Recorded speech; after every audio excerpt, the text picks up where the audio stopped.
ಬಾಂಗ್ಲಾದೇಶದ ಢಾಕಾದಲ್ಲಿ ಬಸ್ ದುರಂತ ಸಂಭವಿಸಿದೆ. ದೌಲಿಟಾದಲ್ಲಿ ಪದ್ಮಾ ನದಿಗೆ ಬಿದ್ದಿರುವಂತದ್ದು ಬಸ್. ದೌಲಿಟಾದಲ್ಲಿ ಪದ್ಮಾ ನದಿಗೆ ಬಸ್ ಬಿದ್ದಿದೆ. ಬಾರ್ಜ್ನಿಂದ ನದಿಗೆ ಬಸ್ ಬಿದ್ದು 23 ಮಂದಿ ಸಾವನ್ನಪ್ಪಿದ್ದಾರೆ. ಬಾರ್ಜ್ನಿಂದ ನದಿಗೆ ಬಸ್ ಬಿದ್ದು 23 ಮಂದಿ ಸಾವನ್ನಪ್ಪಿರುವಂಥದ್ದು. 40 ಪ್ರಯಾಣಿಕರನ್ನ ಹೊತ್ತಿದಂತ ಬಸ್, 40 ಜನ ಪ್ರಯಾಣಿಕರು ಹೊತ್ಕೊಂಡು ಹೋಗ್ತಾ ಇತ್ತು. ಆ ಬಸ್ ರಾಜ್ಬರಿಯಿಂದ ಢಾಕಾಗೆ ಪ್ರಯಾಣ ಮಾಡ್ತಾ ಇತ್ತು. ಮಧ್ಯ ಪದ್ಮಾ ನದಿ ಇರುವ ಕಾರಣ ಬಾರ್ಜ್ನಲ್ಲಿದ್ದಂಥ ಬಸ್ ಹೋಗಬೇಕಾಗಿತ್ತು. ಏಕಾಏಕಿ ನಿಯಂತ್ರಣ ತಪ್ಪಿ ನದಿಗೆ ಬಿದ್ದಿದೆ. ಇವರೆಗೂ 23 ಮೃತದೇಹಗಳು ಪತ್ತೆಯಾಗಿದೆ. ಕಾಣೆಯಾದವರಿಗೆ ಶೋಧವನ್ನು ಮಾಡಲಾಗ್ತಾ ಇದೆ.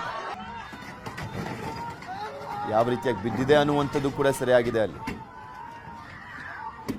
ದೌಲತ್ತಿಯ ಬಾಂಗ್ಲಾದೇಶದಲ್ಲಿರುವಂಥ ಪ್ರದೇಶ, ಅಲ್ಲಿ ಪದ್ಮಾ ನದಿಗೆ ಬಿದ್ದು ಬಸ್ನಲ್ಲಿದ್ದಂಥ 23 ಮಂದಿ ಸಾವನ್ನಪ್ಪಿದ್ದಾರೆ. 23 ಜನರ ಮೃತದೇಹ ಸಿಕ್ಕಿದೆ.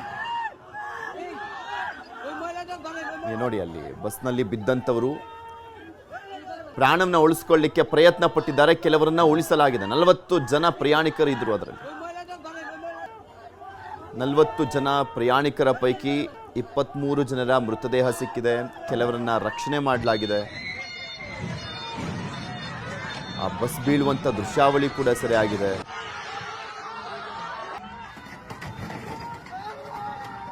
ಕಣ್ಣೆದರನೆ ಕೆಲವರು ಸಾವನ್ನಪ್ಪಿದ್ದಾರೆ. ಸಾಕಷ್ಟು ಜನ ಇದ್ರು, ಆದರೂ ಕೆಲವರನ್ನ ಉಳಿಸ್ಕೊಳ್ಳಿಕ್ಕಾಗಿಲ್ಲ. 23 ಜನ ಸಾವನ್ನಪ್ಪಿದ್ದಾರೆ. ಇನ್ನು ಉಳಿದಂಥ 17 ಜನರಲ್ಲಿ ಎಷ್ಟು ಜನ ಬದುಕಿದ್ದಾರೋ ಏನೋ ಅನ್ನುವಂಥದ್ರ ಬಗ್ಗೆ ಇನ್ನೂ ಮಾಹಿತಿ ಸಿಕ್ಕಿಲ್ಲ.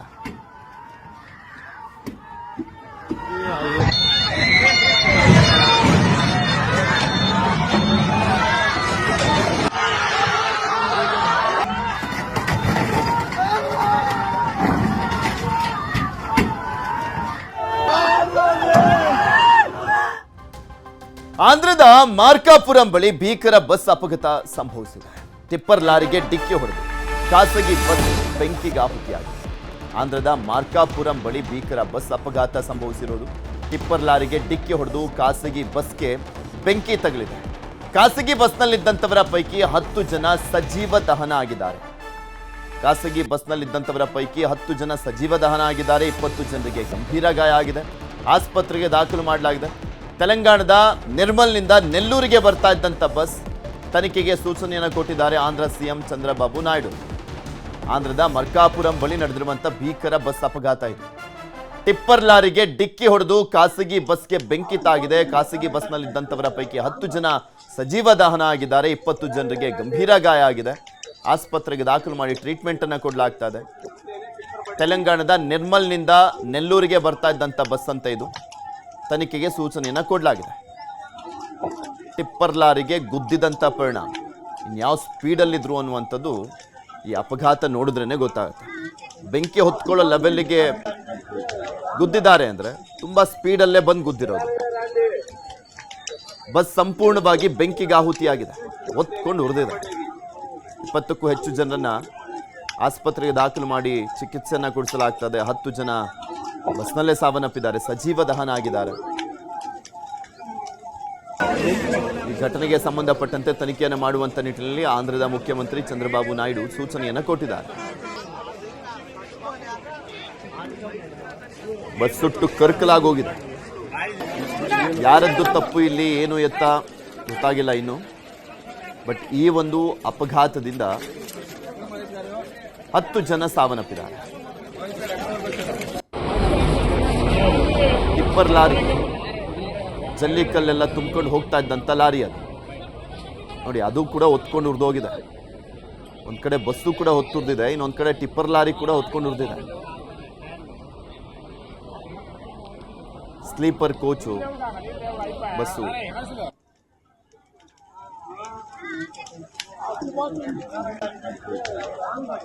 ಸಾಕಷ್ಟು ಪ್ರಕರಣಗಳನ್ನು ನೋಡಿದ್ದೀವಿ ಇತ್ತೀಚೆಗಂತೂ. ಆ ಪ್ರಕರಣಗಳಲ್ಲಿ ಸಾಕಷ್ಟು ಸಾವು ನೋವಾಗಿರುವಂಥದ್ದನ್ನು ಕೂಡ ನೋಡಿದ್ದೀವಿ. ಮತ್ತೊಂದು ಪ್ರಕರಣ ಇದು ಆಂಧ್ರ ಪ್ರದೇಶದ ಮಾರ್ಕಾಪುರಂನಲ್ಲಿ ನಡೆದಿರುವಂಥ ಘಟನೆ ಇದು.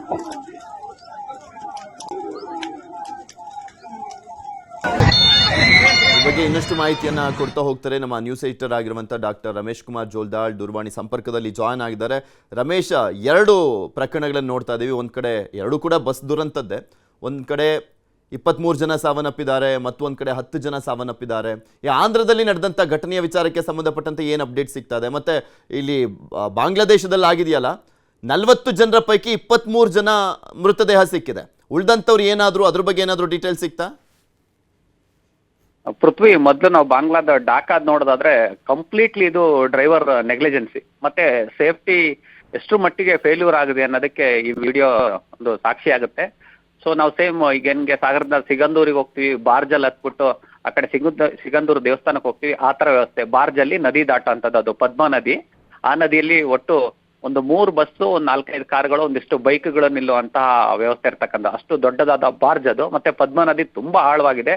ಸೊ ಅದೇ ಮೂಲ ಕಾರಣ. ಇಲ್ಲಿ ತುಂಬಾ ಜನ ಸಾಯ್ಲಿಕ್ಕೆ ನದಿ ತುಂಬಾ ಆಳವಾಗಿತ್ತು, ಮತ್ತೆ ಯಾವುದೇ ಸೆಕ್ಯೂರಿಟಿ ಇರಲಿಲ್ಲ ಅಲ್ಲಿ. ಅಂದ್ರೆ ನೀವೇನಾಗುತ್ತೆ ಅಂದ್ರೆ ಯಾವ್ದಾದ್ರು ಬಾರ್ಜ್ ಗಿರ್ಜಲ್ಲಿ ಬೋಟ್ ಗಿಟ್ ಮುಳುಗುವಂತ ಸಂದರ್ಭ ಬಂದಲ್ಲಿ ಅಲ್ಲಿ ಈಜ್ಕೊಂಡು ಬರೋದಕ್ಕೆ ಒಂದಿಷ್ಟು ವ್ಯವಸ್ಥೆಗಳಿರುತ್ತೆ. ಸೊ ಇಲ್ಲಿ ಯಾವ್ದು ವ್ಯವಸ್ಥೆಗಳು ಕಾಣ್ತಿಲ್ಲ. ಮತ್ತೆ ಸಾಕಷ್ಟು ಜನ ಪ್ರವಾಸಿಗರು ಕೂಡ ಇದ್ರು ಆ ಕಡೆ. ಅಂದ್ರೆ ನದಿ ದಾಟಿ ಆ ಕಡೆ ಊರುಗಳಿಗೆ ತೆರಳಬೇಕಾದ ಸಾಕಷ್ಟು ಜನ ಇದ್ರು. ಬಸ್ಸು ತಕ್ಷಣ ಬಿದ್ದರ ಪರಿಣಾಮ ಒಂದಿಷ್ಟು ಯಾರಾದ್ರೂ ಎಕ್ಸ್ಪರ್ಟ್ಸ್ ಇದ್ರೆ ಅಲ್ಲಿ ಏನಾದ್ರು ಸ್ಟಾಫ್ಗಳಿದ್ರೆ ಏನಾದ್ರು ಒಂದಿಷ್ಟು ರಕ್ಷಣೆ ಮಾಡುವಂತ ಪ್ರಯತ್ನ ಮಾಡಬೋಯಿತ್ತು. ಆದ್ರೆ ತುಂಬಾ ಆಳವಾಗಿದ್ದ ಕಾರಣ ಬಸ್ಸಲ್ಲಿ ಸುಮಾರು ಒಂದು 40-50 ಜನ ಇದ್ರು ಅಂತಿದ್ದಾರೆ. ಅದರಲ್ಲಿ ಈಗ 23 ಬಾಡಿ ಸಿಕ್ಕಿದೆ. ಇನ್ನು ಎಷ್ಟು 11 ಜನ ಮಿಸ್ ಆಗಿದ್ರೆ ಅಂತ ನ್ಯೂಸ್ ಇದೆ. ಅದ್ರ ಆ ಬಾಡಿಗಳನ್ನ ಅವ್ರು ಇದ್ದಾರಾ, ಸತ್ತಿದಾರ, ಅಥವಾ ಹುಡುಕಿ ಏನಾದ್ರು ಸ್ವಿಮ್ ಮಾಡಿ ಏನಾದ್ರು ಹೊರಗಡೆ ಬಂದಿರೋ ಗೊತ್ತಾಗ್ತಿಲ್ಲ. ಸಾಕಷ್ಟು ಜನ ನಾವು ದೃಶ್ಯಗಳಲ್ಲಿ ಗಮನಿಸಬಹುದು. ಒಂದಿಷ್ಟು ಜನ ಬಸ್ಸು ಬಿದ್ದ ತಕ್ಷಣ ಆ ಕಿಟಕಿಯಿಂದ ಹೊರಗಡೆ ಬಂದು ಆ ನೀರಲ್ಲಿ ಸ್ವಿಮ್ ಮಾಡ್ಕೊಂಡು ಬಾರ್ಜನ್ನ ಹತ್ತುವಂತ ಪ್ರಯತ್ನ ಮಾಡಿ ಸುಮಾರು ಒಂದು 4-5 ಜನ ಜೀವನ ಉಳಿಸ್ಕೊಂಡಿದ್ದಾರೆ. ಸದ್ಯಕ್ಕೆ ನೆಟ್ವರ್ಕ್ 18ಗೆ ಸಿಕ್ಕಿರುತ್ತ ಮಾಹಿತಿ ಪ್ರಕಾರ ಒಂದು 10 ಜನ ಮಿಸ್ ಆಗಿದ್ದಾರೆ ಅಂತಿದ್ರೆ ಅದ್ರದ್ದು ಅವ್ರನ್ನ ಹುಡುಕಾಡುವಂತ ಪ್ರಯತ್ನ ನಡೀತಿದೆ ಒಂದ್ ಕಡೆ. ಇನ್ನೊಂದ್ ಕಡೆ ನಾವು ಆಂಧ್ರದ ಗಮನಿಸೋದಾದ್ರೆ ಇಲ್ಲೂ ಕೂಡ ಕಂಪ್ಲೀಟ್ಲಿ ಬಸ್ಸು ಮತ್ತೆ ಲಾರಿದು ಇಬ್ರದ್ದು ಇಲ್ಲಿ ಮೇಜರ್ ಆಗಿ ಫಾಲ್ಟ್ ಇದ್ದಂಗೆ ಕಾಣಿಸ್ತಾ ಇದೆ. ಸೊ ಜಲ್ಲಿ ಬರ್ತಕ್ಕಂಥ ಲಾರಿಗೆ ಬಸ್ ಡಿಕ್ಕಿ ಹೊಡ್ತಕ್ಕಂಥದ್ದು, ಕಂಪ್ಲೀಟ್ಲಿ ಅದು ಸುಟ್ಟು ಹೊತ್ತು ಉರಿದೋಗಿರ್ತಕ್ಕಂಥದ್ದು. ಸೊ ಇಲ್ಲೂ ಕೂಡ ಏನಂದ್ರೆ ಮೋಸ್ಟ್ಲಿ ಅಲ್ಲಿ ಲಗೇಜ್ ಜಾಸ್ತಿ ಇತ್ತಾ, ಅಥವಾ ಬಸ್ಸಲ್ಲಿ ಏನಾದ್ರು ಡೀಸೆಲ್ದು ಟ್ಯಾಂಕ್ ಬ್ಲಾಸ್ಟ್ ಆಗಿದೆ ಅಂತಕ್ಕಂಥದ್ದು ನೋಡ್ಬೇಕು. ಕಂಪ್ಲೀಟ್ಲಿ ಇವತ್ತು ಬೆಳಗ್ಗೆ ಗಮನಿಸಿದಾಗ ಅಂದ್ರೆ ಇದು ನಿನ್ನೆ ಸಂಜೆ ಆಗಿರ್ತಕ್ಕಂಥದ್ದು. ಬಾಂಗ್ಲಾದಲ್ಲಿ ಆಕ್ಸಿಡೆಂಟ್ ಇದು ಬೆಳಗ್ಗೆ ಆಗಿರ್ತಕ್ಕಂಥ. ಆಂಧ್ರದಲ್ಲಿ ಬೆಳಗ್ಗೆ, ಡಾಕಾದಲ್ಲಿ ನಿನ್ನೆ ಸಂಜೆ ಸುಮಾರು 5:15 ಆಗಿರ್ತಕ್ಕಂಥದ್ದು. ಇವತ್ತು ಕೂಡ ಅಲ್ಲಿ ಬಾಡಿಗಳನ್ನ ಹುಡ್ಕುವಂತ ಪ್ರಯತ್ನ ಆಗ್ತಿದೆ. ಈ ಕಡೆ ಆಂಧ್ರದ ನಾವು ಗಮನಿಸೋದಾದ್ರೆ ಕಂಪ್ಲೀಟ್ಲಿ ಲಾರಿ ಒಂದು, ಬಸ್ ಒಂದು, ಇಬ್ರದ್ದು ಕೂಡ ಅಲ್ಲಿ ಮೇಜರ್ ಆಗಿ ಪ್ರಾಬ್ಲಮ್ ಕಾಣಿಸ್ತಾ ಇದೆ. ಪೃಥ್ವಿ, ಓಕೆ, ಧನ್ಯವಾದ ರಮೇಶ್ ನಿಮ್ಮೆಲ್ಲ ಮಾಹಿತಿಗಾಗಿ.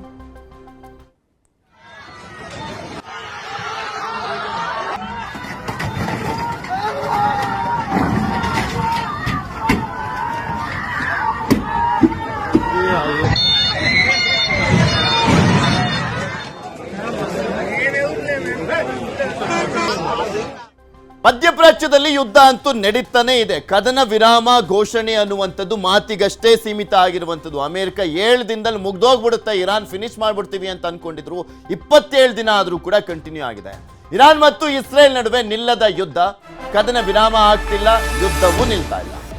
ಫಸ್ಟ್ ನಮ್ಮ ಷರತ್ತುಗಳಿಗೆ ಒಪ್ಕೊಳ್ಳಿ, ಆಮೇಲೆ ಬಂದು ಕೂತ್ಕೊಂಡು ಟೇಬಲಲ್ಲಿ ಮೀಟಿಂಗ್ ಮಾಡೋಣ ಅಂತ ಎರಡು ದೇಶದವರು ಫಸ್ಟ್ ಷರತ್ತುಗಳಿಗೆ ಒಪ್ಕೊಳ್ಬೇಕು ಅಂತ. ಆದರೆ ಇಬ್ಬರು ಕೂಡ ಅಷ್ಟೇ ಜಗ್ತಾ ಇಲ್ಲ, ಬಗ್ತಾ ಇಲ್ಲ. ಇರಾನು ಸಾರಾ ಸಗಟಾಗಿ ತಳ್ಳಿ ಹಾಕ್ತಾ ಇದೆ, ಯಾವುದೇ ರೀತಿಯಾದಂಥ ಮಾತುಕತೆನೇ ಆಗ್ತಾ ಇಲ್ಲ ಅಂತ. ಅಮೆರಿಕ ಷರತ್ತುಗಳಿಗೆ ಇರಾನ್ ಪ್ರತಿ ಷರತ್ತನ್ನು ಕೂಡ ಹಾಕಿದೆ. ಇರಾನ್ ಮಾತುಕತೆ ಚೌಕಾಸಿ ನಡೆಸ್ತಾ ಇದೆ ಅಂತ ಟ್ರಂಪ್ ಹೇಳ್ತಾ ಇರುವಂಥದ್ದು. ಯಾರ ಜೊತೆ ಮಾತನಾಡ್ತಾ ಇದ್ದಾರೆ, ಏನು ಎತ್ತ, ಯಾವುದ್ರ ಬಗ್ಗೆನೂ ಮಾಹಿತಿ ಇಲ್ಲ. ಮಧ್ಯಪ್ರಾಚ್ಯದಲ್ಲಿ 27ನೇ ದಿನದ ಯುದ್ಧ ಅಂತೂ ಕಂಟಿನ್ಯೂ ಆಗಿದೆ. ಇರಾನ್ನ 10,000 ನೆಲೆಗಳನ್ನು ನಾಶ ಮಾಡಿದ್ದೇವೆ ಅಂತ ಅಮೆರಿಕ ಹೇಳ್ತಾ ಇದೆ. ಇರಾನ್ನ ಇಸ್ಫಹಾನ್ ನಗರದಲ್ಲಿ ದಾಳಿಯನ್ನ ಮುಂದುವರಿಸಲಾಗಿದೆ. ಅಲ್ಲಿ ಪರಮಾಣು ಶಸ್ತ್ರಾಗಾರಗಳಿರುವಂಥದ್ದು, ಅಲ್ಲಿನೂ ಕೂಡ ದಾಳಿಯನ್ನು ಮುಂದುವರಿಸಿದ್ದಾರೆ. ಅಮೆರಿಕ ಸೇನಾ ನೆಲೆಗಳನ್ನು ಟಾರ್ಗೆಟ್ ಮಾಡ್ತಾ ಇದೆ ಇರಾನ್. ಮಧ್ಯಪ್ರಾಚ್ಯದಲ್ಲಿರುವಂಥ ಅಮೆರಿಕ ಸೇನೆ ನೆಲೆಗಳನ್ನ ಮತ್ತಷ್ಟು ಟಾರ್ಗೆಟ್ ಮಾಡ್ತಾ ಅಟ್ಯಾಕ್ ಅನ್ನು ಮುಂದುವರಿಸಿದ್ದಾರೆ. ಕಾರ್ಗ್ ದ್ವೀಪ ರಕ್ಷಣೆಗೆ ಹೆಚ್ಚುವರಿ ಸೇನೆಯನ್ನ ರವಾನಿಸಿರುವಂಥದ್ದು ಇರಾನ್. ಕಾರ್ಗ್ ಮೇಲಿನ ಹಿಡಿತಕ್ಕೆ ಯತ್ನಿಸ್ತಾ ಇರುವಂಥದ್ದು ಅಮೆರಿಕ. ಅವರಿಗೆ ಕೌಂಟರ್ ಕೊಡುವಂಥ ಕೆಲಸವನ್ನ ಕಂಟಿನ್ಯೂಸ್ಲಿ ಮಾಡ್ತಾನೆ ಬರ್ತಾ ಇದೆ ಇರಾನ್. ಅವ್ರು ಎಷ್ಟೇ ಅಟ್ಯಾಕ್ ಮಾಡಲಿ ನಾವು ಕೂಡ ಪ್ರತೀಕಾರವನ್ನ ತೀರಿಸ್ಕೊಳ್ತಾನೆ ಇದ್ದೀವಿ ಅನ್ನುವಂಥ ಸಂದೇಶವನ್ನ ಕೊಡ್ತಾ ಇದೆ ಇರಾನ್. ನಾವೆಲ್ಲೂ ಕೂಡ ಸೋತಿಲ್ಲ ಅನ್ನುವಂಥದ್ದನ್ನ ತೋರಿಸ್ತಾ ಇದ್ದಾರೆ. ಅವ್ರು ಸೋತಿದ್ದಾರೆ ಅನ್ನುವಂಥದ್ದನ್ನ ಇಸ್ರೇಲ್ ಮತ್ತೆ ಅಮೆರಿಕ ಹೇಳ್ತಾ ಇದೆ, ಬಿಟ್ರೆ ಇರಾನ್ನ ಮಾತುಗಳಲ್ಲಿ ಅದು ಯಾವುದು ಕೂಡ ಇಲ್ಲ. ಯಾಕೆಂದ್ರೆ ಅವರ ಅಟ್ಯಾಕ್ ಅನ್ನ ನೋಡಿದ್ರೆ ಗೊತ್ತಾಗ್ತಾ ಇದೆ. ಇದ್ರ ಬಗ್ಗೆ ಇನ್ನಷ್ಟು ಮಾಹಿತಿಯನ್ನ ಪಡ್ಕೊಳ್ತಾ ಹೋಗೋಣ. ನಮ್ಮ news editor doctor Ramesh Kumar Joldal ನಮ್ಮ ಜೊತೆ ನೇರ ಸಂಪರ್ಕದಲ್ಲೇ ಇದ್ದಾರೆ. ರಮೇಶ್, ಯುದ್ಧ ಕದನ ವಿರಾಮ ಎಲ್ಲ ಮಾತಿಗಷ್ಟೇ ಸೀಮಿತ ಆಗಿದೆ ಬಿಟ್ರೆ ಆನ್ ಗ್ರೌಂಡ್ ನೋಡ್ತಾ ಇದ್ರೆ ಕಂಟಿನ್ಯೂಸ್ಲಿ ಮಧ್ಯಪ್ರಾಚ್ಯದಲ್ಲಿ ಹೊತ್ಕೊಂಡು ಉರಿತಾನೆ ಹೋಗ್ತಾ ಇರುವಂತದ್ದು. ಷರತ್ತುಗಳಿಗೆ ಒಪ್ಕೊಂಡ್ರೆ ಮಾತ್ರ ನೆಕ್ಸ್ಟ್ ಟೇಬಲ್ ಮೀಟಿಂಗ್ ಅಂತ ಹೇಳ್ತಾ ಇದಾರೆ, ಇಲ್ಲ ನೆಗೋಷಿಯೇಟ್ ಮಾಡ್ತಾ ಇದ್ದಾರೆ ಅಂತ ಟ್ರಂಪ್ ಹೇಳ್ತಾ ಇದ್ದಾರೆ. ಯಾರ ಜೊತೆ ಮಾತನಾಡ್ತಾ ಇದ್ದಾರೆ, ಏನು ಎತ್ತ ಯಾವುದು ಗೊತ್ತಾಗ್ತಾ ಇಲ್ಲ, ಏನಾಗ್ತಾ ಇದೆ ಅನ್ನುವಂಥದ್ದೇ ಕನ್ಫ್ಯೂಷನ್ ಇಲ್ಲಿ.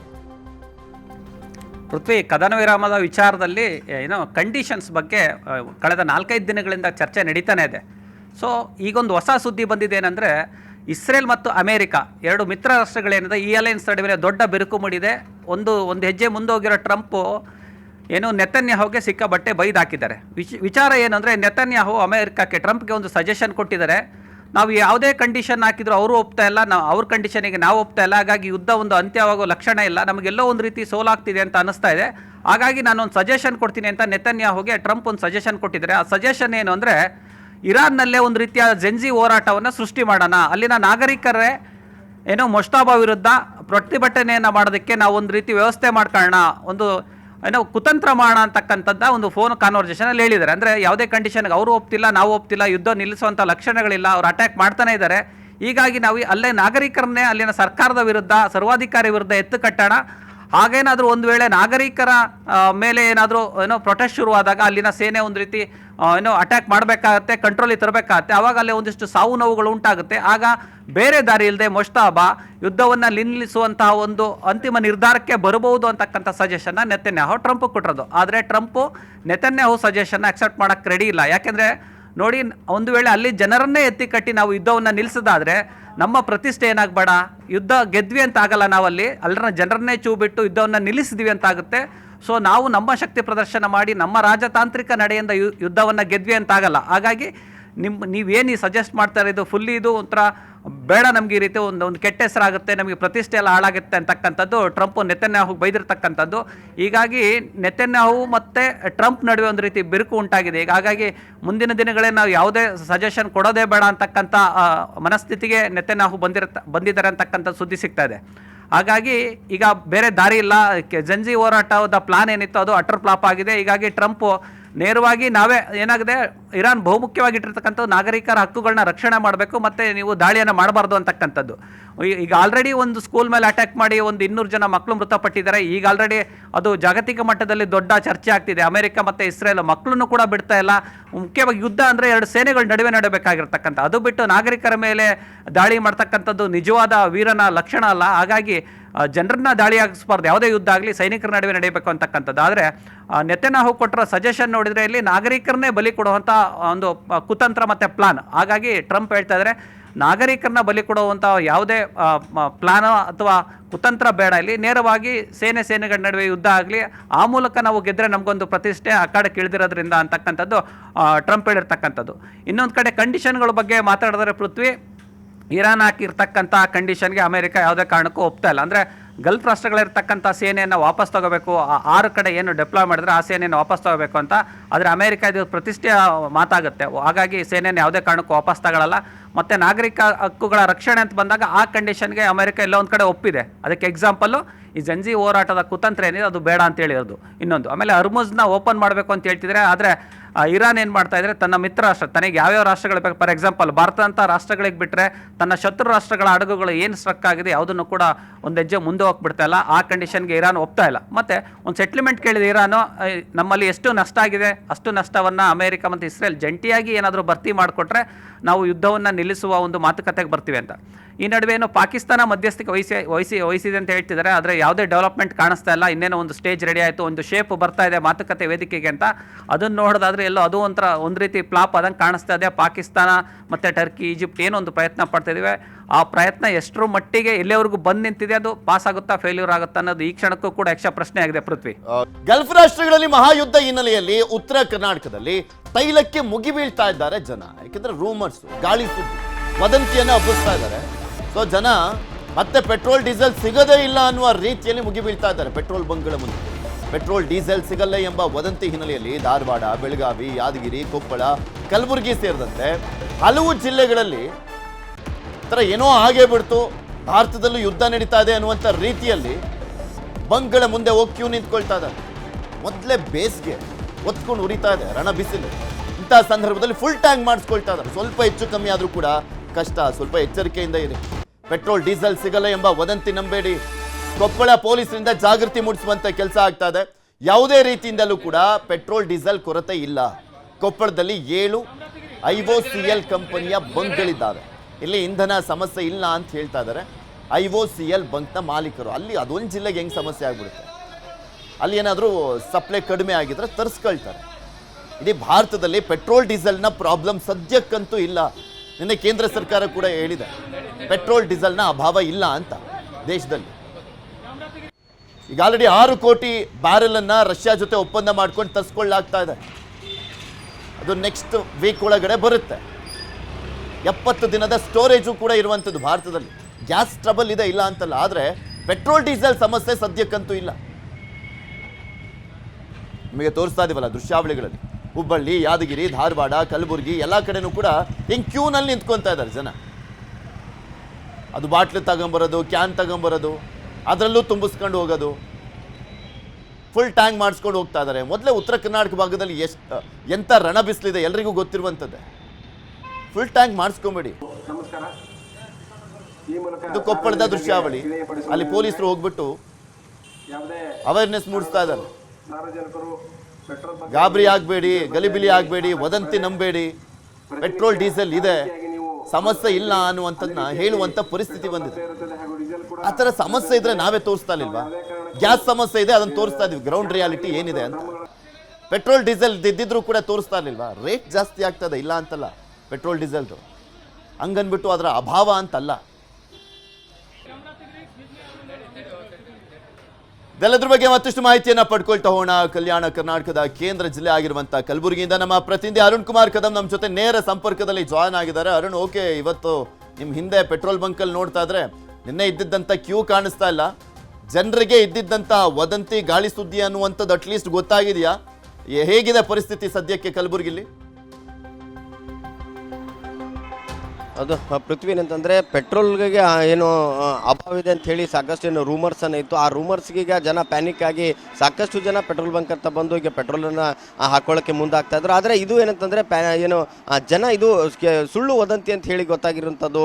ಯಾಕಂತಂದರೆ ಈಗ ನಮ್ಮ ಹಿಂಭಾಗದಲ್ಲಿ ನೋಡ್ಬೋದು, ಈ ಒಂದು ಪೆಟ್ರೋಲ್ ಬಂಕಲ್ಲಿ ನಿನ್ನೆ ಕಳೆದ ರಾತ್ರಿ ಸಾಕಷ್ಟು ಜನ ಏನಂತಂದರೆ ಪೆಟ್ರೋಲ್ಗೆ ಶಾರ್ಟೇಜ್ ಇದೆ, ಮುಂದೆ ಸಿಗುತ್ತೋ ಇಲ್ಲವೋ ಅಂತೇಳಿ ಪ್ಯಾನಿಕ್ ಆಗಿ ಸಾಕಷ್ಟು ಜನ ಈ ಒಂದು ಪೆಟ್ರೋಲ್ ಬಂಕ್ ಬಳಿ ಬಂದು ಕ್ಯೂ ಅಲ್ಲೇ ನಿಂತ್ಕೊಂಡು ಪೆಟ್ರೋಲನ್ನು ಹಾಕೊಂಡಿದ್ರು. ಆದರೆ ಈಗ ನೋಡಿದ್ರೆ ಎಲ್ಲವೂ ಕೂಡ ಸಹಜ ಒಂದು ಸ್ಥಿತಿಗೆ ಬಂದಿರುವಂಥದ್ದು. ಯಾರು ಕೂಡ ಪ್ಯಾನಿಕ್ ಆಗಬೇಡಿ, ಪೆಟ್ರೋಲ್ ಸಾಕಷ್ಟು ಸ್ಟಾಕ್ ಇದೆ ಅನ್ನೋ ಮಾತು ಕೂಡ ಇಲ್ಲಿ ಬಂಕ್ ಅವ್ರು ಹೇಳ್ತಾ ಇರುವಂಥದ್ದು. ಹಾಗಾಗಿ ಜನ ಕೂಡ ಏನಂತಂದರೆ ಸುಳ್ಳು ವದಂತಿಗಳಿಗೆ ಕಿವಿ ಕೊಡಬಾರ್ದು. ಸುಳ್ಳು ವದಂತಿ ಹಬ್ಬಿಸಿದ ಹಿನ್ನೆಲೆಯಲ್ಲಿ ಏನು ಪೆಟ್ರೋಲ್ ಸಿಗುತ್ತೋ ಸಿಗಲ್ವೋ ಅಂತೇಳಿ ಏನು ಪೆಟ್ರೋಲ್ ಬಂಕ್ಗತ್ತ ಜನ ಬಂದು ಪೆಟ್ರೋಲ್ ಹಾಕೊಳ್ಳೋಕ್ಕೆ ಮುಂದಾಗ್ತಾ ಇದ್ರು. ಆದರೆ ಈಗ ಏನಂತಂದರೆ ಪೆಟ್ರೋಲ್ ಬಂಕ್ನಲ್ಲಿ ಕೂಡ ಸಾಕಷ್ಟು ಈ ಒಂದು ಬಂಕ್ನಲ್ಲಿ ಕೂಡ ಪ್ರತಿನಿತ್ಯ ಕೂಡ ಸಾವಿರಾರು ಜನ ಏನು ಈ ಒಂದು ಪೆಟ್ರೋಲ್ ಬಂಕ್ ಬಂದು ಪೆಟ್ರೋಲನ್ನು ಹಾಕಿಸ್ಕೊಳ್ತಾ ಇದ್ರು. ಆದರೆ ಇವತ್ತೇನಂತಂದರೆ ನಾರ್ಮಲ್ ಆಗಿ ನಿನ್ನೆ ದಿನ ಕಳೆದ ರಾತ್ರಿ ಏನಂತಂದರೆ 1 to 3 ಏನಿದೆ ಡೈಲಿ ಏನು ಇಲ್ಲಿನ ವ್ಯಾಪಾರ ಆಗ್ತಿತ್ತು ಅದರ 3 ಪಟ್ಟು ವ್ಯಾಪಾರ ನಿನ್ನೆ ರಾತ್ರಿ ಆಗಿರುವಂಥದ್ದು. ಯಾಕಂತಂದರೆ ಎಲ್ಲರೂ ಬಂದು ನಾಳೆ ಪೆಟ್ರೋಲ್ ಸಿಗುತ್ತೋ ಸಿಗಲ್ವೋ ಅಂತೇಳಿ ಈ ಒಂದು ಸುಳ್ಳು ವದಂತಿಗೆ ಹೆದರಿ ಏನಂತಂದರೆ ಎಲ್ಲರೂ ಕೂಡ ಟ್ಯಾಂಕ್ ಫುಲ್ ಮಾಡೋಕ್ಕೆ ಮುಂದಾಗ್ತಾ ಇದ್ರು, ಜನ ಬರ್ತಾ ಇದ್ರು. ಹಾಗಾಗಿ ನಿನ್ನೆ ಕೂಡ ಜನ ಪೆಟ್ರೋಲ್ ಬಂಕ್ ಅಂತ ಬಂದು ಅವ್ರಿಗೆ ಏನಂತಂದರೆ ಪೆಟ್ರೋಲನ್ನು ಹಾಕೊಳ್ಳೋಕ್ಕೆ ಮುಂದಾಗ್ತಾ ಇದ್ರು. ಆದರೆ ಇಂದು ಏನಂತಂದರೆ ಸಹಜ ಸ್ಥಿತಿಯಲ್ಲಿರುವಂಥದ್ದು, ಎಲ್ಲರೂ ಕೂಡ ಯಾವುದೇ ರೀತಿಯ ಪ್ಯಾನಿಕ್ ಆಗದೇನೆ ಎಲ್ಲರೂ ಪೆಟ್ರೋಲ್ ಬಂಕಲ್ಲಿ ನಾರ್ಮಲ್ ಒಂದು ಪರಿಸ್ಥಿತಿ ಒಂದು ಕಲ್ಯಾಣ ಕರ್ನಾಟಕ ಭಾಗದಲ್ಲಿದೆ. ಮೊನ್ನೆ ಕೂಡ ಏನು ಯಾದಗಿರಿಯಲ್ಲೂ ಕೂಡ ಸಾಕಷ್ಟು ಜನ ಏನಂತಂದರೆ ಪೆಟ್ರೋಲ್ ಸಿಗಲ್ಲ ಅಂತೇಳಿ ಹಾಗೆ ಕಿಲೋಮೀಟರ್ ಗಟ್ಟಲೆ ಪೆಟ್ರೋಲ್ ಬಂಕ್ನಲ್ಲಿ ಕ್ಯೂ ಅನ್ನು ನಿಂತಿದ್ರು. ಆದರೆ ಎಲ್ಲ ಕಲಬುರಗಿ ನಗರ ಜಿಲ್ಲೆಯಂತೆ ಜಿಲ್ಲೆಯಲ್ಲೂ ಕೂಡ ಸಾಕಷ್ಟು ಪೆಟ್ರೋಲ್ ಸ್ಟಾಕ್ ಇರುವುದರಿಂದ ಯಾರು ಕೂಡ ಪ್ಯಾನಿಕ್ ಆಗಬೇಡಿ. ಪ್ರತಿನಿತ್ಯದಂತೆ ಎಲ್ರಿಗೂ ಕೂಡ ಪೆಟ್ರೋಲ್ ಸಿಗುತ್ತೆ ಅನ್ನೋ ಮಾತು ಕೂಡ ಈಗ ಏನು ಜಿಲ್ಲಾಧಿಕಾರಿಗಳು ಹೇಳ್ತಾ ಇರುವಂಥದ್ದು. ಆದರೆ ಇಷ್ಟೆಲ್ಲ ಅದು ಹೇಳ್ತಾ ಇದ್ರು ಕೂಡ ಸಾಕಷ್ಟು ಜನ ಪ್ಯಾನಿಕ್ ಆಗ್ತಾ ಇದ್ದಾರೆ. ಅದು ಪ್ಯಾನಿಕನ್ನು ಯಾರೂ ಆಗಬಾರ್ದು. ಜನ ಏನಂತಂದರೆ ಎಲ್ಲರೂ ಕೂಡ ನಾರ್ಮಲ್ ಸ್ಥಿತಿಗೆ ಬಂದು ಎಲ್ರಿಗೂ ಕೂಡ ಪೆಟ್ರೋಲ್ ಸಿಗುತ್ತೆ ಅನ್ನೋ ಮಾತು ಕೂಡ ಹೇಳ್ತಾ ಇರುವಂಥದ್ದು. ಈಗ ಏನಂತಂದರೆ ಇದು ಏನಂತಂದರೆ ಸುಳ್ಳು ವದಂತಿ ಅಂತ ಹೇಳಿ ಗೊತ್ತಾದ ತಕ್ಷಣ ಎಲ್ಲರೂ ಕೂಡ ಈಗ ನಾರ್ಮಲ್ ಸ್ಥಿತಿಗೆ ಬಂದಿರುವಂಥದ್ದು. ಯಾರೂ ಕೂಡ ಪ್ಯಾನಿಕ್ ಆಗಬೇಡಿ. ಸಾಕಷ್ಟು ಸ್ಟಾಕನ್ನು ಕೂಡ ಪೆಟ್ರೋಲ್ಗೆ ಯಾವುದೇ ರೀತಿಯ ಪೆಟ್ರೋಲ್ ಅಭಾವ ಇಲ್ಲ ಅನ್ನೋದು ಕೂಡ ಜಿಲ್ಲಾಡಳಿತ ಹೇಳ್ತಾ ಇರುವಂಥದ್ದು. ಪೃಥ್ವಿರಾಜ್, ಬೈ ಎಲೆಕ್ಷನ್ ನಾಮಪತ್ರ ವಾಪಸ್ಗೆ ಕೊನೆ ದಿನ ಇವತ್ತು. ದಾವಣಗೆರೆ ಕೈ ಬಂಡಾಯಕ್ಕೆ ತೆರೆ ಎಳೆದ್ರಾ ಸಿಎಂ ಅನ್ನುವಂಥ ಪ್ರಶ್ನೆಗೆ ಉತ್ತರ ಸಿಗುತ್ತೆ. ನಿನ್ನೆ ಸಿಎಂ ಜೊತೆ ದಾವಣಗೆರೆ ಲೀಡರ್ಸ್ಗಳು ಚರ್ಚೆಯನ್ನ ಮಾಡಿದ್ದಾರೆ. ದಾವಣಗೆರೆ ಲೀಡರ್ಸ್ ಅಂದ್ರೆ ಅಲ್ಪಸಂಖ್ಯಾತರು, ಮುಸ್ಲಿಂ ಸಮುದಾಯದ ನಾಯಕರುಗಳು ಚರ್ಚೆಯನ್ನ ಮಾಡಿದ್ದಾರೆ. ಜಮೀರ್ ಅಹಮದ್ ನೇತೃತ್ವದಲ್ಲಿ ಸಮಾಲೋಚನೆಯನ್ನ ಮಾಡಲಾಯಿತು. ಸಮರ್ಥಿಗೆ ಟಿಕೆಟ್ ಕೊಟ್ಟಿದ್ದಕ್ಕೆ ಮುಸ್ಲಿಂ ಸಮುದಾಯ ಆಕ್ರೋಶವನ್ನ ವ್ಯಕ್ತಪಡಿಸ್ತಾನೆ ಇದೆ, ಬೇಸರವನ್ನ ವ್ಯಕ್ತಪಡಿಸ್ತಾ ಇದ್ದಾರೆ. ಅಲ್ಪಸಂಖ್ಯಾತರ ಮನವೊಲಿಸಿದ್ದಾರಂತೆ ಸಿದ್ದರಾಮಯ್ಯನವರು. ಅದರ ಎಫೆಕ್ಟ್ ಗೊತ್ತಾಗುತ್ತೆ, ಮನವೊಲಿಸಿದ್ದಾರಾ ಇಲ್ಲವಾ ಅನ್ನುವಂಥದ್ದು ನಾಮಪತ್ರ ವಾಪಸ್ನ ಸಂದರ್ಭದಲ್ಲಿ ಗೊತ್ತಾಗುತ್ತೆ. ಇಂದು ನಾಮಪತ್ರ ವಾಪಸ್ ಪಡಿತಾರಾ ಮುಸ್ಲಿಮರು? ಸಮರ್ಥ್ಗೆ ಬೆಂಬಲವನ್ನ ಸೂಚಿಸಿ ಪ್ರಚಾರವನ್ನ ಕೈಗೊಳ್ತಾರಾ? ಕುತೂಹಲ ಮೂಡಿಸಿದೆ ದಾವಣಗೆರೆ ಕೈ ರಾಜಕೀಯ. ಇದೆಲ್ಲದ್ರ ಬಗ್ಗೆನೂ ಕೂಡ ಮತ್ತಷ್ಟು ಮಾಹಿತಿಯನ್ನ ಪಡ್ಕೊಳ್ತಾ ಹೋಗೋಣ. ನಮ್ಮ ಪೊಲಿಟಿಕಲ್ ಬ್ಯೂರೋ ಪ್ರತಿನಿಧಿ ತಿಮ್ಮೇಗೌಡರು ನಮ್ಮ ಜೊತೆ ನೇರ ಸಂಪರ್ಕದಲ್ಲಿ ಜಾಯ್ನ್ ಆಗಿದ್ದಾರೆ. ತಿಮ್ಮೇಗೌಡ್ರೆ, ದಾವಣಗೆರೆ ಒಂಥರ ಚಾಲೆಂಜ್ ಆಗ್ಬಿಟ್ಟಿದೆ, ಯಾಕೆಂದ್ರೆ ಅಲ್ಪಸಂಖ್ಯಾತರಿಗೆ ಟಿಕೆಟ್ ಮಿಸ್ ಆಗಿರುವಂತ ಹಿನ್ನೆಲೆಯಲ್ಲಿ ಬಹಿರಂಗ ಅಸಮಾಧಾನ, ಸ್ಟೇಟ್ಮೆಂಟ್ಗಳು ಅದು ಇನ್ನೂ ಕೂಡ ಕಂಟಿನ್ಯೂ ಆಗಿದೆ. ಇವತ್ತು ನಾಮಪತ್ರ ವಾಪಸ್ ಪಡೀಲಿಕ್ಕೆ ಕಡೆ ದಿನ ಸಕ್ಸಸ್ ಆಗಿದೆಯಾ ಮುಖ್ಯಮಂತ್ರಿಗಳ ನೇತೃತ್ವದಲ್ಲಿ ನಡೆದಂತ ಒಂದು ಮೀಟಿಂಗು? ಒಂದು ಹಂತಕ್ಕೆ ಸಕ್ಸಸ್ ಆಗಿದೆ ಅಂತ ಹೇಳಲಾಗ್ತಾ ಇದೆ ಪೃಥ್ವಿರಾಜ್. ಯಾಕಂತ ಹೇಳಿದ್ರೆ CM ಸಿದ್ದರಾಮಯ್ಯನವ್ರಿಗೆ ಇದು ಎರಡು ಉಪಚುನಾವಣೆಗಳು ಒಂದು ರೀತಿ ಪ್ರತಿಷ್ಠೆ ಅಂದರೆ ತಪ್ಪಾಗಲಿಕ್ಕಿಲ್ಲ. ಯಾಕಂತ ಹೇಳಿದ್ರೆ ದಾವಣಗೆರೆ ದಕ್ಷಿಣ ವಿಧಾನಸಭಾ ಕ್ಷೇತ್ರದಲ್ಲೇ ಹೈಕಮಾಂಡ್ ಸೂಚನೆ ಮೇರೆಗೆ ಶಾಮನೂರು ಶಿವಶಂಕರಪ್ಪನವರ ಕುಟುಂಬಕ್ಕೆ ಟಿಕೆಟನ್ನು ಘೋಷಣೆ ಮಾಡಲಾಗಿರುವಂಥದ್ದು. ಮತ್ತೊಂದು ಕಡೆಯಾಗಿ ಬಾಗಲಕೋಟೆ ಉಪಚುನಾವಣೆಯಲ್ಲಿ HY ಮೇಟಿ ಕುಟುಂಬಕ್ಕೆ ಟಿಕೆಟನ್ನು ಘೋಷಣೆ ಮಾಡಲಾಗಿರುವಂಥದ್ದು. ಎಸ್ಪೆಷಲಿ ದಾವಣಗೆರೆ ದಕ್ಷಿಣ ವಿಧಾನಸಭಾ ಕ್ಷೇತ್ರದಲ್ಲಿ ಪ್ರಾಬಲ್ಯವನ್ನು ಸಾಧಿಸತಕ್ಕಂಥ ಮುಸ್ಲಿಂ ಮತಗಳು ವಿಭಜನೆ ಆಗುವಂಥ ಒಂದು ಸಾಧ್ಯತೆಗಳಿದ್ದಾವೆ. ಯಾಕಂತ ಹೇಳಿದ್ರೆ ಅಲ್ಲಿ ಪೈಲ್ವಾನ್ ಎಂಬ ಮುಸ್ಲಿಂ ಮುಖಂಡರು ಪಕ್ಷೇತರವಾಗಿ ಅಂದರೆ ಬಂಡಾಯವಾಗಿ ಸ್ಪರ್ಧೆ ಮಾಡಿರ್ತಕ್ಕಂಥ ಹಿನ್ನೆಲೆಯಲ್ಲಿ ಇದೀಗ ಮುಸ್ಲಿಂ ಮತಗಳು ವಿಭಜನೆ ಆಗುವಂಥ ಒಂದು ಆತಂಕದಲ್ಲಿಯೇ CM ಸಿದ್ದರಾಮಯ್ಯನವರು ನಿನ್ನೆ ಕಾಂಗ್ರೆಸ್ ಶಾಸಕಾಂಗ ಪಕ್ಷದ ಸಭೆಯಲ್ಲಿ ಮುಸ್ಲಿಂ ಸಮುದಾಯದ ಶಾಸಕರು ಸಚಿವರಿಗೆ ಸೂಚನೆ ಕೊಟ್ಟಂಥ ಬಳಿಕ ಪ್ರತ್ಯೇಕವಾಗಿ ಸಚಿವ ಜಮೀರ್ ಅಹಮದ್ ಸೇರಿದಂತೆ ರಿಜ್ವಾನ್ ಅರ್ಷದ್ ತನ್ವೀರ್ ಸೇಠ್ ಅವರನ್ನ ಕಾವೇರಿ ನಿವಾಸಕ್ಕೆ ಕರೆಸ್ಕೊಂಡು ಪ್ರತ್ಯೇಕವಾಗಿ ಮಾತುಕತೆಯನ್ನು ಕೂಡ ನಡೆಸಿರುವಂಥದ್ದು. ಅದೇನು ಮಾಡ್ತಿರೋ ಗೊತ್ತಿಲ್ಲ.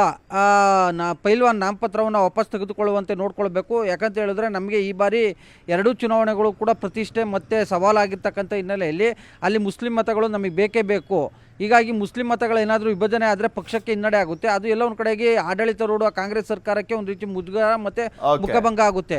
ಹೀಗಾಗಿ ನೀವು ಎಸ್ಪೆಷಲಿ ಪೈಲ್ವಾನ್ ಅವರ ಮನವೊಲಿಸಿ ನಾಮಪತ್ರವನ್ನು ವಾಪಸ್ ತೆಗೆದುಕೊಳ್ಳುವಂತೆ ನೋಡ್ಕೊಳ್ಬೇಕು ಅನ್ನುವಂಥ ಒಂದು ಸೂಚನೆಯನ್ನು CM ಸಿದ್ದರಾಮಯ್ಯನವರು ಕೂಡ ಕೊಟ್ಟಿದ್ದಾರೆ. ಅದರಂತೆ ರಣದೀಪ್ ಸಿಂಗ್ ಸುರ್ಜೇವಾಲಾ ಅವರು ಕೂಡ ವಸತಿ ಸಚಿವ ಜಮೀರ್ ಅಹಮದ್ ಅವರಿಗೆ ಒಂದು ಸಂದೇಶವನ್ನು ಕೂಡ ಅಂದರೆ ಒಂದು ಸೂಚನೆ ಕೂಡ ಕೊಟ್ಟಿದ್ದಾರೆ ಅಂತ ಹೇಳಲಾಗ್ತಾಯಿದೆ. ಇಂದು ನಾಮಪತ್ರ ವಾಪಸ್ ತೆಗೆದುಕೊಳ್ಳೋಕೆ ಇಂದು ಸಂಜೆ ಅಂತಿಮ ದಿನವಾಗಿರ್ತಕ್ಕಂಥ ಹಿನ್ನೆಲೆಯಲ್ಲಿ ಪೈಲ್ವಾನ್ ಅವರ ಮನವೊಲಿಕೆಗೆ ವಸತಿ ಸಚಿವ ಜಮೀರ್ ಅಹಮದ್ ಅವರು ಯಾವ ರೀತಿಯಾಗಿ ಮದ್ದರಿತಾರೆ ಅನ್ನುವಂಥದ್ದು ಒಂದು ರೀತಿ ಸದ್ಯದ ಕುತೂಹಲ. ನೋಡೋಣ ಏನಾಗುತ್ತೆ ಅಂತ. ಧನ್ಯವಾದ ತಿಮ್ಮೇಗೌಡರು. ಇಂತೂ ಒಂದು ವರ್ಷದ ಬಳಿಕ IPL ಮ್ಯಾಚ್ ಅನ್ನ ಮಾಡುವಂತ ನಿಟ್ಟಿನಲ್ಲಿ ಚಿನ್ನಸ್ವಾಮಿ ಸ್ಟೇಡಿಯಂ ರೆಡಿಯಾಗಿದೆ. 11 ಮಂದಿ ಸಾವನ್ನಪ್ಪಿದ್ರು ಕಾಲ್ ತುಳಿತದ ಹಿನ್ನೆಲೆಯಲ್ಲಿ. ಕಪ್ ಗೆಲ್ತಿದ್ದ ಹಾಗೆ ಹುಚ್ಚು ಅಭಿಮಾನನು ಕೂಡ ಅಷ್ಟೇ ಅತಿರೇಕಕ್ಕೆ ಹೋಗಿತ್ತು. ಈ ಸಂದರ್ಭದಲ್ಲಿ 11 ಜನ ಸಾವನ್ನಪ್ಪಿದ್ರು. ಅದಕ್ಕೆ ಸರ್ಕಾರ, ಪೊಲೀಸ್ ಇಲಾಖೆ, RCB ಮ್ಯಾನೇಜ್ಮೆಂಟ್ ಎಲ್ಲರೂ ಕೂಡ ಹೊಣೆನ. ಈಗ IPL ಪಂದ್ಯಕ್ಕೆ ಸಜ್ಜಾಗಿದೆ ಚಿನ್ನಸ್ವಾಮಿ ಸ್ಟೇಡಿಯಂ. ಶನಿವಾರ RCBಗೆ ಹೈದರಾಬಾದ್ನ ಸವಾಲಿದೆ.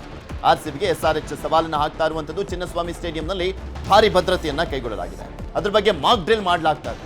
ಈ ಬಾರಿ ಬೆಂಗಳೂರಿಗೆ ಬರಲಿದ್ದಾರೆ NSG ಪಡೆಯವರು. ಗೇಟ್ಗಳಲ್ಲಿ ಭದ್ರತೆ, ಎಂಟ್ರಿ ಎಕ್ಸಿಟ್ ಹೇಗಿರಬೇಕು ಅದೆಲ್ಲದ್ರ ಬಗ್ಗೆನೂ ಕೂಡ ಈ ಮುಂಚೆನೆ ಡಿಸ್ಕಸ್ ಮಾಡಿದ್ರು. ಇದೆಲ್ಲದ್ರ ಬಗ್ಗೆನೂ ಕೂಡ ಸಾಕಷ್ಟು ಕಟ್ಟೆಚ್ಚರವನ್ನು ವಹಿಸಲಾಗಿದೆ. ಸ್ಟೇಡಿಯಂ ಸುತ್ತ ಅಭಿಮಾನಿಗಳ ನಿರ್ವಹಣೆ ಹೇಗೆ ಅನ್ನುವಂಥದ್ರ ಬಗ್ಗೆನೂ ಕೂಡ ತಪಾಸಣೆ ಮಾಡಲಾಗಿದೆ. ಇದ್ರ ಬಗ್ಗೆ ಇನ್ನಷ್ಟು ಮಾಹಿತಿಯನ್ನು ಕೊಡ್ತಾ ಹೋಗ್ತಾರೆ ನಮ್ಮ ಪ್ರತಿನಿಧಿ ಮಾದೇಶ್ ನಮ್ಮ ಜೊತೆ ನೇರ ಸಂಪರ್ಕದಲ್ಲಿ ಜಾಯ್ನ್ ಆಗಿದ್ದಾರೆ. ಮಾದೇಶ, ಅಳೆದು ತೂಗಿ ಪರ್ಮಿಷನ್ ಸಿಕ್ಕಿರುವಂಥದ್ದು. ಸೊ ಈಗ ಫಸ್ಟ್ ಮ್ಯಾಚು IPL ಶುರು ಆಗ್ತಾ ಇರುವಂಥದ್ದು ಚಿನ್ನಸ್ವಾಮಿ ಸ್ಟೇಡಿಯಂನಿಂದಲೇ. ಯಾವ ರೀತಿಯಾಗಿ ಚಿನ್ನಸ್ವಾಮಿ ಸ್ಟೇಡಿಯಂ ರೆಡಿ ಆಗಿದೆ ಮತ್ತೆ ಭದ್ರತೆಯನ್ನ ಕೊಡಲಾಗ್ತದೆ? ಇವತ್ತು ಮಾಕ್ ಡ್ರಿಲ್ ಹೇಗೆ ನಡೆಯುತ್ತೆ? ಪೃಥ್ವಿ, ಫಸ್ಟ್ ಮ್ಯಾಚ್ ಈಗ ಚಿನ್ನಸ್ವಾಮಿಯಲ್ಲಿ ನಡೆಯೋದಕ್ಕೆ ಕೌಂಟ್ ಡೌನ್ ಶುರುವಾಗಿದೆ. ಶನಿವಾರ ಹೈದರಾಬಾದ್ ವರ್ಸಸ್ RCB ಮ್ಯಾಚ್ ನಡೆಯುತ್ತೆ. ಹೀಗಾಗಿ ಈ ಬಾರಿ ಯಾವುದೇ ರೀತಿಯಾದಂತಹ ಅಹಿತಕರ ಘಟನೆಗಳು ಆಗಬಾರದು ಅನ್ನೋ ನಿಟ್ಟಿನಲ್ಲಿ ಪೊಲೀಸ್ ಇಲಾಖೆ ಎಲ್ಲಾ ರೀತಿಯಾದಂತಹ ಸಿದ್ಧತೆಗಳನ್ನು ಮಾಡಿಕೊಳ್ಳಲಾಗಿದೆ. ಇವತ್ತು 10 ಗಂಟೆಯ ನಂತರ ಮಾಕ್ ಡ್ರಿಲ್ ಅನ್ನು ಮಾಡುವಂತ ಕೆಲಸವನ್ನ ಮಾಡಲಾಗುತ್ತೆ. ಈಗಾಗಲೇ ಪೊಲೀಸ್ ಅಧಿಕಾರಿ ಮತ್ತೆ ಸಿಬ್ಬಂದಿಗಳು ಕೂಡ ಬರ್ತಿದ್ದಾರೆ, ಅಂದ್ರೆ ಸ್ಟೇಡಿಯಂ ಬಳಿ ಬರ್ತಿದ್ದಾರೆ. ಎಲ್ಲ ಕಡೆಯೂ ಕೂಡ ಅಂದ್ರೆ ಯಾವ ರೀತಿ ಎಲ್ಲಿ ಎಂಟ್ರಿ ಪ್ಲಾನ್ ಮಾಡ್ಕೊಳ್ಳಲಾಗಿದೆ, ಎಲ್ಲಿ ಎಕ್ಸಿಟ್ ಪ್ಲಾನ್ ಗಳನ್ನ ಮಾಡ್ಕೊಳ್ಳಲಾಗಿದೆ, ಮತ್ತೆ ಯಾವ ರೀತಿ ಜನ ಬರ್ತಾರೆ, ಮತ್ತೆ ಯಾವ ರೀತಿ ತುರ್ತು ಸೇವಾ ವ್ಯವಸ್ಥೆಗಳನ್ನ ಮಾಡಿಕೊಳ್ಳಲಾಗಿದೆ ಅನ್ನೋ ನಿಟ್ಟಿನಲ್ಲಿ ಎಲ್ಲವನ್ನು ಕೂಡ ಇವತ್ತು ಅಣುಕು ಪ್ರದರ್ಶನ ಮಾಡ್ತಾರೆ. ಅಂದ್ರೆ ಒಂದು ವೇಳೆ ಏನಾದರೂ ಆದ್ರೆ ಯಾವ ರೀತಿ ಅಲರ್ಟ್ ಆಗಿರಬೇಕು ಅನ್ನೋದನ್ನ ಎಲ್ಲವನ್ನು ಕೂಡ ರೀಕ್ರಿಯೇಟ್ ಮಾಡುವಂತ ಕೆಲಸವನ್ನ ಮಾಡ್ತಾರೆ. ಯಾಕಂದ್ರೆ ಕಳೆದ ಬಾರಿ ಇದೇ ಎಂಟ್ರಿ ಗೇಟ್ ಆಗಿರ್ಬೋದು ಮತ್ತೆ ಬೇರೆ ಬೇರೆ ಗೇಟ್ಗಳಲ್ಲೂ ಕೂಡ ಒಂದು ದುರಂತ ಸಂಭವಿಸಿತ್ತು. ಈ ಬಾರಿ ಯಾವ ರೀತಿ ಇದೆ, ಗೇಟ್ ನ ಬಳಿ ಯಾವ ರೀತಿ ವ್ಯವಸ್ಥೆಗಳಿದೆ, ಎಂಟ್ರಿ ಎಕ್ಸಿಟ್ ಮುಖ್ಯವಾಗಿ ಇಲ್ಲಿ ತುಂಬಾ ಇಂಪಾರ್ಟೆಂಟ್ ಆಗಿರುತ್ತೆ. ಯಾಕಂದ್ರೆ ಕಳೆದ ಬಾರಿ ಎಂಟ್ರಿ ಆಗುವಂತ ಸಂದರ್ಭದಲ್ಲಿಯೇ ಕಾಲ್ ತುಳಿತ ಉಂಟಾಗಿ 11 ಜನ ಸಾವನ್ನಪ್ಪಿದ್ರು, ಉಸಿರಾಟದ ತೊಂದರೆಯಿಂದ ಮತ್ತೆ ಕಾಲ್ ತುಳಿತದಿಂದ ಸಾವನ್ನಪ್ಪಿದ್ರು. ಹೀಗಾಗಿ ಆ ರೀತಿಯಾದಂತಹ ಘಟನೆಗಳು ಆಗಬಾರ್ದು. ಜನ ಎಷ್ಟು ಬರ್ತಾರೆ, ಒಂದು ಗೇಟ್ ನಲ್ಲಿ ಎಷ್ಟು ಜನ ಎಂಟ್ರಿಗನ್ನ ಮಾಡಬಹುದು, ಮತ್ತೆ ಒಂದು ವೇಳೆ ಅಲ್ಲೇನಾದ್ರೂ ಸಮಸ್ಯೆ ಆದ್ರೆ ಕೂಡಲೇ ಅವರಿಗೆ ಚಿಕಿತ್ಸೆ ವ್ಯವಸ್ಥೆಗಳನ್ನ ಯಾವ ರೀತಿ ಮಾಡಬಹುದು, ಮತ್ತೆ ಎಷ್ಟು ಸಿಬ್ಬಂದಿಯನ್ನ ನೇಮಕ ಮಾಡಬೇಕು ಅನ್ನುವಂತ ನಿಟ್ಟಿನಲ್ಲಿ ಎಲ್ಲವನ್ನು ಕೂಡ ಇವತ್ತು ರೀಕ್ಯಾಪ್ ಮಾಡುವಂತ ಕೆಲಸವನ್ನ ಪೊಲೀಸ್ ಅಧಿಕಾರಿಗಳು ಮಾಡ್ತಾರೆ. ಜೊತೆಗೆ NSG ತಂಡವು ಕೂಡ ಒಂದು ಘಟನಾ ಸ್ಥಳದಲ್ಲಿ ಇವತ್ತು ಇರಲಿದೆ. ಪೃಥ್ವಿ. ಓಕೆ, ಧನ್ಯವಾದ ಮಾದೇಶ್ ನಿಮ್ಮೆಲ್ಲ